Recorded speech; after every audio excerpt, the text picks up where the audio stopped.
Hello, my friends. I hope you are having a fantastic, wonderful day, knowing that we are living in a world where Metroid Prime 4 is a real game. As you can imagine, Metroid Prime 4 Beyond is still occupying my every waking thought. I just could not be more excited. We are almost 1 week away from the reveal of this trailer, you guys. It's already been almost an entire week. Now, of course, my YouTube channel since then has been full of nothing but Metroid Prime 4 goodness, and it's almost entirely all I have planned for the foreseeable future, because this is the thing that I have been waiting for so long.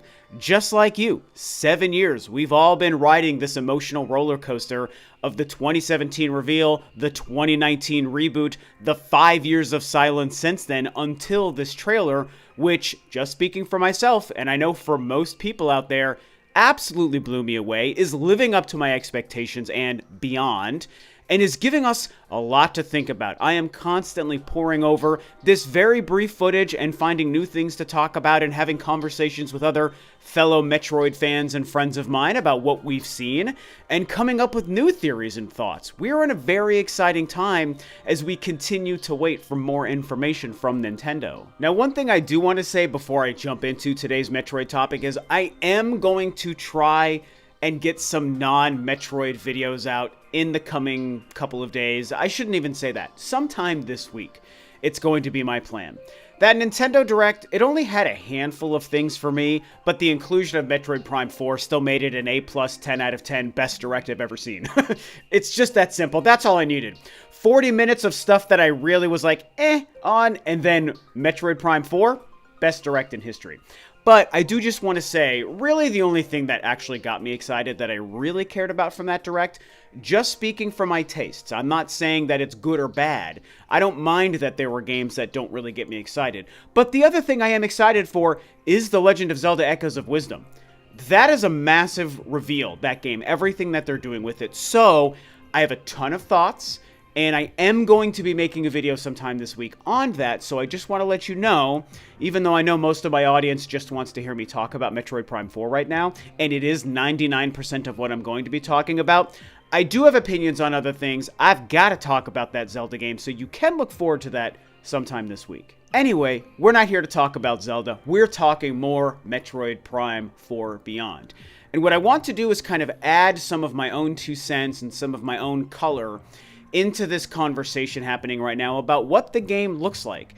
And that's more than just the graphics. There is obviously a discussion about the graphics of the game, and everyone pretty much comes to the consensus that it looks beautiful and looks impressive, but there are debates on whether or not it looks like a Switch game, or if it looks too powerful to be on the Switch, or if it could look even better than it already does. And maybe I'll touch on that, but there's another element about how the game looks that I want to, again, add my 2 cents into this conversation, and it's if it looks like it's enough of a change from Metroid Prime.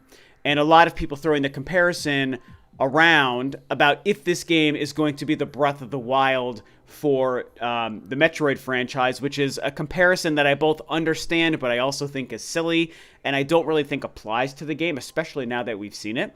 I think the game conceptually looks exactly like I expected it to, and also exactly like what I want it to. So ultimately, the debate and conversation boils down to some folks feeling like this game maybe looks a little too samey to the prior Metroid Prime games, and not like enough of a change or an evolution of the franchise or the series or the gameplay. And boy, do I have some thoughts on that. First and foremost, let's get the most important thing out of the way that we cannot ignore. And it's that we have barely scratched the surface of this game. We have a 2-minute trailer, and of that 2 minutes, I think only around 60 seconds worth of it is actually gameplay. And even the gameplay sections where she lands and hops out of her gunship and the camera swings around and suddenly we're in her visor and she's shooting space pirates and morph balling around, that quick 60 seconds-ish worth of gameplay also jumps around and cuts around. It's not one continuous moment of gameplay. You know, we start, the first like 30 seconds is just the text of the Cosmic Year and her gunship landing and her coming out of her gunship. And then we see the end reveal with Sylux, and then we cut to that scene of her in a forest. seeing the larger scope of the game and getting the 2025 release year. And so literally, only around half of this trailer, I haven't actually looked at the time, probably 60 to 90 seconds, is gameplay. And like I said, the gameplay jumps around. We're only seeing one location. We're only seeing her regular missiles and her regular arm cannon.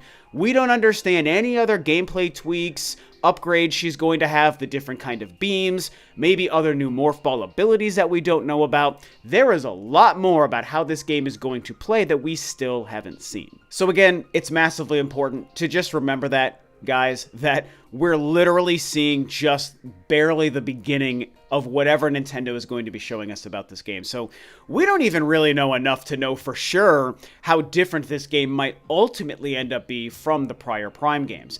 But if we put that aside, let's talk about what we have seen, that 60 to 90 seconds worth of gameplay with this planetary battle and the space pirates that she's fighting, and all the way up into the moment where she comes face to face with Psylocke.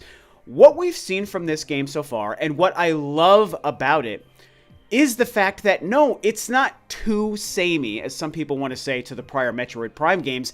It is the proper sequel to those games. This game isn't Metroid Prime, the random return of a new Samus adventure. It's Metroid Prime number 4. The number 4 alone tells us everything we need to know about how this game was going to look and feel. And this is something that I sporadically brought up in my many videos covering this game in the many years of silence when all we could do is just guess and ponder and speculate, which again, I've spent 7 years doing on my channel. I've mentioned this many times when people would claim or get excited about this idea that Metroid Prime 4 is going to be so different. It's going to be like Breath of the Wild. It's going to totally change the formula. And I tried my best to constantly remind people, you guys, this game is not Metroid Breath of the Wild. It is Metroid Prime 4. And because of that, it has to feel like a proper sequel to the games that came before it, which means there has to be a huge element to its gameplay style and its visual style that has to feel like you could go right from Prime 3 into Prime 4, and other than feeling and looking more modern, it still needs to feel organically like a sequel to Prime 3 and the 2 games that came before that. And I think that is exactly what this looks like so far. I mean, look, compare this footage we've seen in the Metroid Prime 4 Beyond trailer to some of this gameplay from Metroid Prime 3. And again, we know the graphics are like way better for Prime 4 because it's several generations and technology, and it's HD, and Prime 3 was standard definition. But when you look and make these comparisons, and I've already made this on my 3 videos about Metroid Prime 4 so far, you can see that Prime 4 looks like an evolved version visually of basically Prime 3. There are a ton of similarities. The general speed and cadence of the gameplay and the gunplay and the targeting and the side dashing and the charge beaming and the morph balling, I mean, just keep listing these gameplay mechanics off. It feels like the 2024 version of what Metroid Prime 3 was in 2007. Notwithstanding the motion controls that were a part of Metroid Prime 3. So to be fair, we have to remove that aspect from this, and I'll be discussing on future videos what we might be able to expect from the control schemes for Metroid Prime 4, and luckily, I think Metroid Prime Remastered laid a fantastic foundation for what we can expect the controls in Prime 4 to be. But regardless of that, Prime 3 only ever existed with motion controls using a Wii Remote and nunchuck. Prime 4 is probably going to have several control options, and most people will probably use dual analog. That's what we're definitely seeing in this footage, but again, other than the motion controls, the gameplay, the visual style, the combat with space pirates, they look very similar. When you look at the Prime 4 footage we've gotten, the 60 seconds worth, and some of this footage of Prime 3, to me, I see Prime 4, like I said, being a 2024 sequel to Metroid Prime 3 Corruption. And so I guess at the end of the day, you know, you could bring some personal taste and preferences into this conversation, which is totally fair and valid.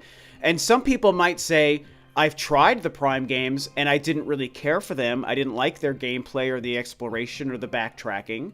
And while that would break my heart because Metroid Prime is my favorite game of all time and I love the sequels almost as much, at the end of the day, that's what personal preference and opinions are about, you know? There are certain genres of games and gameplay styles that I don't like. One that jumps to mind is I'm not a big fan of turn-based RPGs. They're just not for me, and very cutscene heavy RPGs. cutscenes, obviously common in RPGs. That's fine. That's what the genre is. I would never ask them to change a genre just to make me happy. All I can say is it's a genre that, barring some exceptions, I love the Xenoblade games. I love the Octopath Traveler. I thought that was a fantastic game. Barring some random one-offs, it's not really a kind of genre for me, but that doesn't mean I think it's bad just because I don't like to play them. So if somebody doesn't like the Prime games, they don't like the backtracking, they don't like the first-person gameplay, then there's no reason for them to necessarily be excited about Prime 4. And so if you're just disappointed in Prime 4 because it looks like the prior Prime games just with better graphics, you're allowed, but I don't think that you can fault the game, because all the game is doing is being true to the series it is self-contained within, which is the Metroid Prime series. Hell, even the two handheld spin-offs, Metroid Prime Hunters and Metroid Prime Federation Force, are also first-person Metroid games. They also look and feel like Prime games, just on a smaller scale, and Federation Force, obviously, is even more different for different ways, but it's still a first-person game, and it still has a general rhythm to its gameplay that feels in line with the Prime trilogy. And so Metroid Prime 4, to me, is only being true to its namesake. To wrap up with this whole Breath of the Wild comparison that some people want to make, and there's been some articles and stuff about it, I will say that I understand the idea of how Breath of the Wild represented a significant shift and evolution in the gameplay and the structure of Zelda games. And look, I'm an old school guy who's been playing Zelda since the first game on the NES, when it was brand new, because yes, I am that old. But I still loved Breath of the Wild. I love Tears of the Kingdom, even though it's very divisive. I'm all about that change in formula that Breath of the Wild introduced. Metroid Prime 4, and again, I have said this for years on my many, many Metroid videos, it was never going to be Breath of the Wild. Now, I guess I'll say this. There are two ways you could say Metroid Prime 4 could be the Breath of the Wild for Metroid. One would be the change to the formula. It's open world, it's more organic in its gameplay and its style, and it's going to change the series forever. The other way you could say it's like Breath of the Wild is that it could become the biggest and most successful game in the franchise and usher in a new era of success for Metroid. That, I do think Metroid Prime 4 is going to do. Breath of the Wild took Zelda from a huge series to a titanic series. And I don't think Metroid Prime 4 is going to make Metroid a Titanic series. The series probably will never be that big, and it's sad, but it's fine. However, I think Metroid Prime 4 is going to be the most successful Metroid game of all time, and maybe continue to build off of what Metroid Dread did, and make it and continue bringing it into its most successful era it's ever been. That could be something Breath of the Wild like that this game does. But it's not going to evolve and change the series, because that's not what it was ever going to be. I've said it several times. This will be the last time I say it. It is a sequel to Metroid Prime 3. It is a sequel to the Prime trilogy.